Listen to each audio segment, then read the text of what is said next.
연쇄 성폭력 범죄자의 범행 동기를 한번 알아볼까요? 대체 동기가 뭐냐? 이런 동기를 알려면 행동을 좀 분석할 필요가 있어요. 범죄자의 행동을 분석하다 보면 뭔가 동기가 나오겠죠. 그죠? 특히 이제 동기가 형성된 배경이나 요인을 알기 위해서는 개인의 어떤 발달사, 개인이 살아온 환경을 한번 확인해 볼 필요가 있죠. 그 범죄자가 어떻게 걸어왔는지, 어떻게 생활하고 있는지를 발달사를 조사하다 보면 나오겠죠. 그죠? 자, 그러면 분석을 어떻게 할 거냐. 분석 방법도 중요한데요. 특히 범죄자의 범행을 하나하나 분석해 봐야 돼요. 여러분, 과학수사라는 게 사람의 유전자라든지 법의 혈청학적으로 조사하는 게 과학수사만 아닙니다. 즉, 분석도 과학수사입니다. 그러면 범죄자의 행동을 정확하게 분석함으로써 어떤 결과물을 이끌어내는 것, 그것도 과학수사의 한 방법이겠죠. 또한 피해자의 진술을 분석합니다. 피해자가 보고 느꼈던 거, 그거를 분석하면 상대방의 의도, 눈빛, 행동을 통해서 정확하게 포착이 되겠죠. 또 하나는 범죄자의 성격, 이런 환경에서 이런 행동을 보였다, 소리를 질렀다, 공격을 했다, 그런 성격 검사. 그러면 저 범죄자는 어떤 생활로 살아왔느냐, 과거를 한번 되돌아볼 필요가 있죠.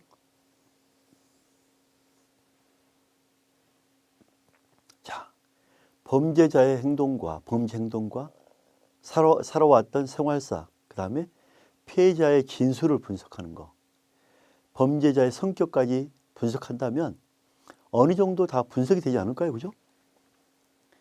이 정도의 4가지면 저는 분석된다고 봅니다.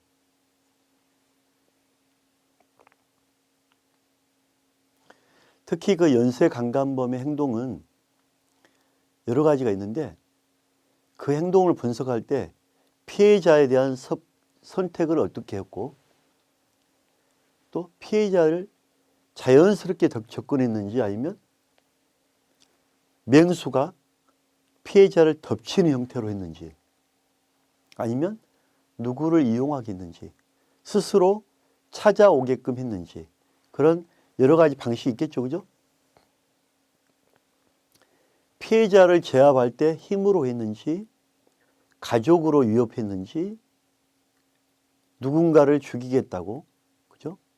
또 하나는 피해자 약점을 잡아가지고 제압을 했다든지 여러 가지 있겠죠. 그리고 성적인 문제가 있겠죠. 강간범에게는 어떤 성적인 문제, 어떤 예를 들면 발기가 안 된다든지 성적인 문제에 대해서 열등감을 가지고 있다든지 마지막으로 언어적, 비언어적 행동을 통해서 분석할 수 있겠죠. 말 표현이 되게 이상한 표현을 쓴다든지 어떤 자신의 심리를 나타낼 수 있는 건 언어거든요. 언어든 비언어든 이 행동을 통해서 분석할 수 있겠죠.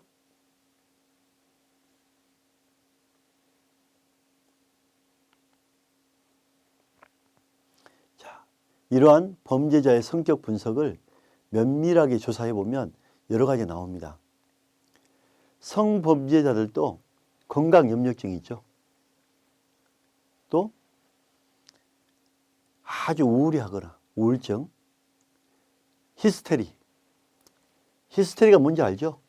뭔가 채워지지 않으면 신경질적인 반응을 나타내는 히스테리, 그 다음에 반사회성, 그 다음에 뭔가를 자꾸 수집하는 편집증, 강간하면서 여자의 머리를 모은다든지 팬티를 모은다든지 강박증, 내가 섹스라든지 뭘 하지 않으면 안 돼. 해야 돼.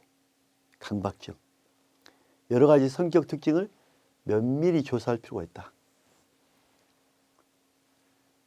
면밀히 조사하다 보면 우리가 알지 못하는 거 다 나오겠죠. 그죠?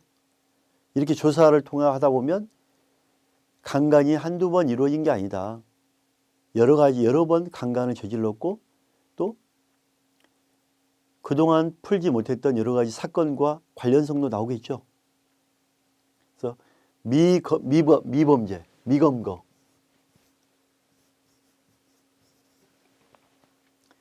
검거되지 않는 사건까지 해결할 수도 있다.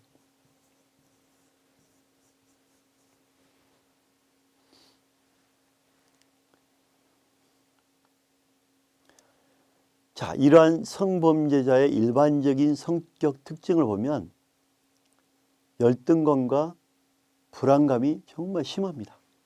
열등감과 불안감. 자, 열등감과 불안감이 심한 사람이 행복할 수 있나요? 전혀 아니죠. 어떻게 보면 열등감과 이 불안정감을 회복하기 위해서, 이겨나기 위해서 강간을 하고 있다고 본다면 그래도 해결이 안 되겠죠. 또 하나, 다른 사람과 정서적으로 관계를 잘 맺지 못합니다. 정서적으로 관계를 잘 맺지 못한다. 그래서 연쇄 성범죄자들의 다음의 특성을 보이는데 그 중에 하나가 자기 스스로를 거부하는 태도입니다. 자기가 자신을 이해를 못하고 거부하는 거죠. 또 하나, 자아 존중감이 거의 없죠. 자아 존중감이 높아야 행복해지고 상대방도 존중하는 거거든요. 열등감과 자아 존중감이 아주 바닥인데 자기 자신을 거부하고 존중감이 바닥인데 상대방을 인정한다는 거 어렵잖아요. 그죠? 거의 기대할 수가 없죠.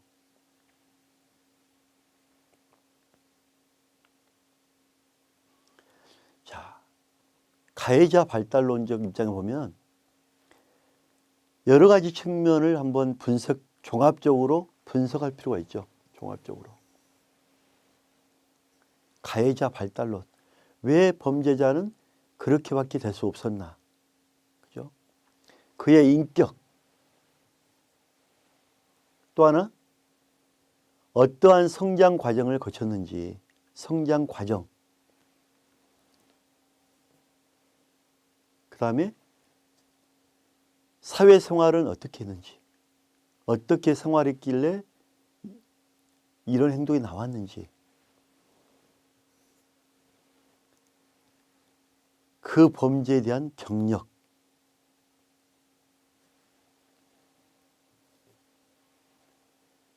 범행에 대한 방법, 이런 거를 종합적으로 한번 봐야 되지 않겠냐. 이 종합적으로 본다면 뭐가 가해자에 대한 뭐가 나오겠죠. 그죠? 따라서 범죄와 범죄자에 대한 보다 깊이 있는 정보를 수집해야 된다. 보다 깊이 있는 정보를 수집.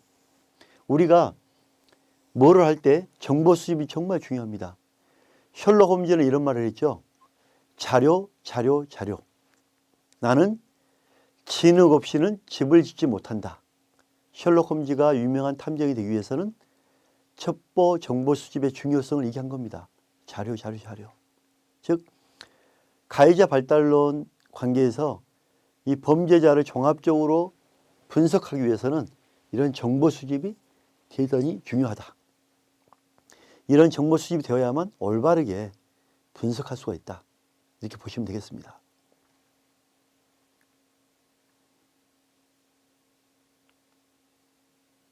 자, 연쇄 강간범의 범행 주기 분석을 볼까요?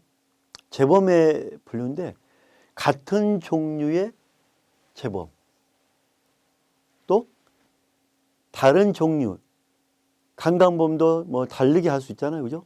다른 종류의 재범. 여러 가지 범죄와 함께 일어나는 다종재범. 성범죄자의 재범률은 다른 범죄자보다 범죄율이, 재범률이 높습니다. 즉, 강간범의 60%가 전과를 가지고 있고요. 자, 60%가 강간 전과를 갖고 있다. 무서운 거 아닙니까? 그러면 결국 강간하는 자가 또 강간하고, 또 강간한 자가 또 강간한다. 그러면 여기에 대해서 어떻게 할 거냐? 심각한 문제가 아닐 수 없죠. 그죠? 우리나라 강간의 경우에도 동종한 재범의 주기가 상당히 짧고 빈번하다. 즉, 강간범 재범이 높다. 그러면 이거를 대체 어떻게 막을 거냐? 이런 부분에 대해서 우리가 고민해 볼 필요가 있는 거죠.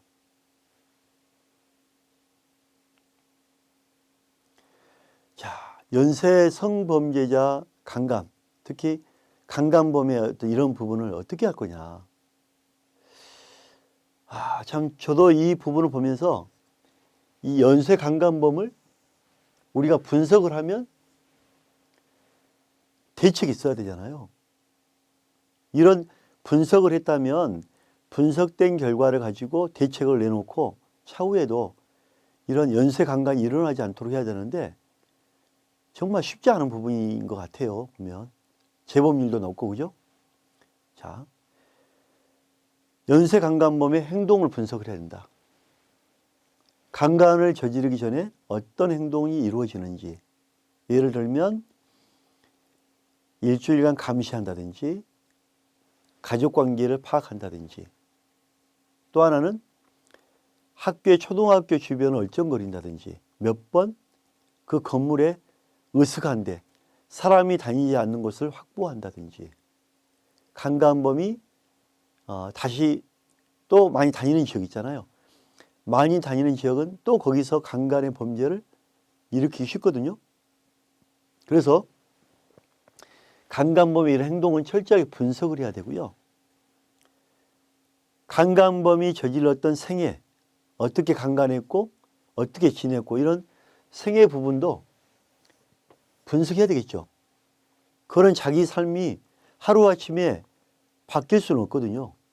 자기가 가장 익숙한 방법, 잘 아는 방법, 잘 하는 행동으로 나오기 때문에 이런 생애를 분석해야 된다. 그리고 집안에 있는 비디오, 강간을 저지를 때 어떻게 한다는 비디오 매체를 많이 보고 똑같이 하겠죠. 그런 부분에 대해서도 분석을 해야 됩니다. 그래서 가학적이고 피약성 있는 음란 어떤 증거 자료를 분석을 해야 되겠죠. 아이들만 집중적으로 강간하는 비디오를 갖고 있다 한다면 그 아이들에 대해서 어떻게 할 거냐에 대해서 미리 준비를, 사전 방어 준비를 할 수 있겠죠. 그래서 이런 음란 증적 경향을 분석해야 되고요. 또 하나는 성격입니다. 강간을 할 때 상대방을 잔인하게 죽인다든지 불구자로 만든다든지 폭행을 행사한다든지 채찍으로 때린다든지 그런 성격에 대한 분석을 해야 되고, 범행 주기, 일주일마다 강간하는 사람이 있고 한 달 주기, 또한 비 오는 날만 강간한다든지 술이 만취되었을 때 강간한다든지 그런 범행 주기에 대한 분석도 철저하게 이루어져야만 이를 방어할 수 있다 생각을 합니다.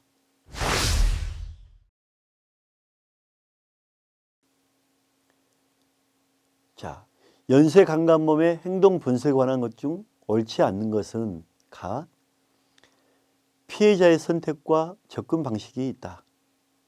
나, 피해자의 제압과 유지. 다, 피해자의 성격. 라, 성적인 문제. 행동 분석입니다. 행동을 어떻게 분석할 거냐. 결정했나요?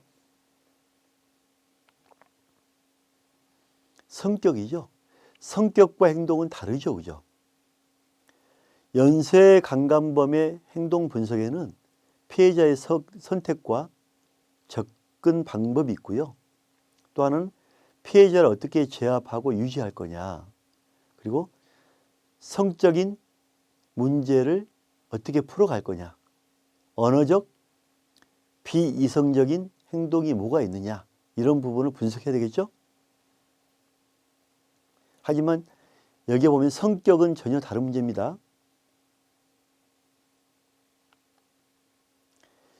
연쇄 강간범의 성격 분석에 대한 설명으로 옳지 않은 것은 성격 분석이 나왔죠.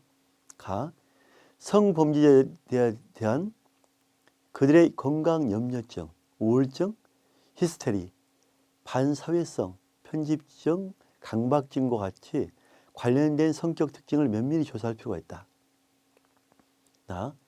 성범죄자의 일반적인 성격 특성은 열등감과 불안정감이 심하다. 다른 사람과 정서적으로 관계를 잘 맺으며 타인들과의 관계가 깊다. 일부 연쇄범죄자들은 자기 거부적 태도를 보이고 자아 존중감이 대단히 낮다. 정답 나왔죠? 자, 답원입니다. 성범죄자들은 다른 사람과 정서적으로 관계를 잘 맺지 못합니다. 그래서 타인과의 깊은 관계를 피하는 경향이 매우 심합니다.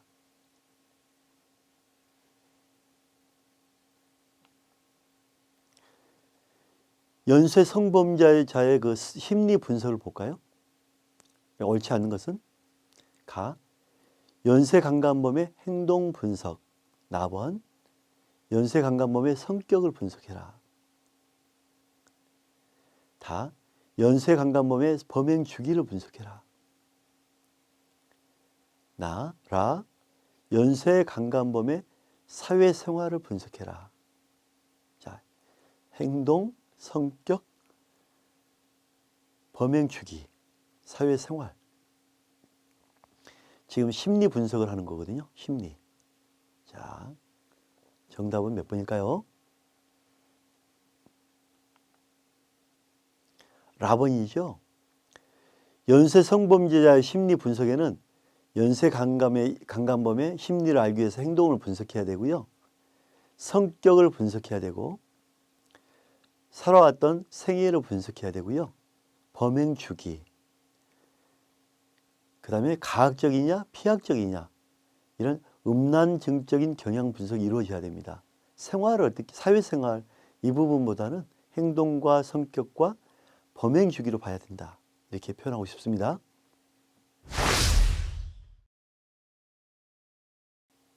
자, 연쇄 성범죄자의 범행 동기를 볼까요? 자, 우리가 행동 분석했는데요. 행동 분석에는 피해자의 선택과 접근 방법이 있다. 피해자의 접근했으면 제압과 유지가 있다. 그 다음에 성적 문제를 어떻게 푸냐. 언어적, 비언어적 행동이 있다. 이게 행동 분석이고요. 성격 분석은 열등감과 불안감이 심하다. 관계를 잘 맺지 못한다. 그 다음에 자기 거부적 태도를 보이고 자아 존중감이 낮다. 이게 성격입니다. 행동과 성격 구별해야 됩니다.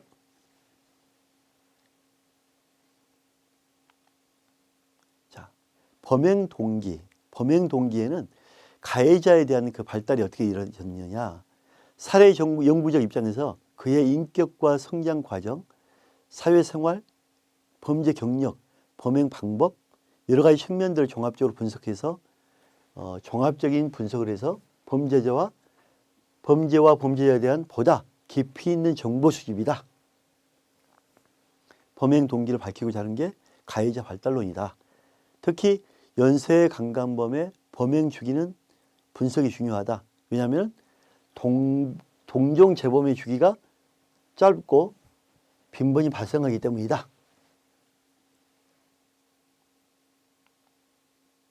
자, 마지막으로 연쇄 범죄자의 심리 분석입니다. 이 심리 분석. 심리를 알기 위해서는 행동을 분석해야겠죠. 그 다음에 성격을 알아내야 되겠죠. 행동과 성격과 생애. 그 다음에 범행 주기를 한번 알아봐야 되고요. 가학적, 피약성, 음란 정적 경향 분석이 있습니다. 그래서 이런 부분이 종합적으로 행동과 성격과 생애와 범행 주기, 가학적이냐 피학적이냐 이런 경향을 분석을 필요한다. 그래서 이런 모든 행동, 성격, 생애, 주기, 가학적 여부 이게 심리의 표출을 할 수 있는 그런 분석 방법이다. 이렇게 꼭 이해해 주시기 바랍니다. 오늘도 수고했습니다.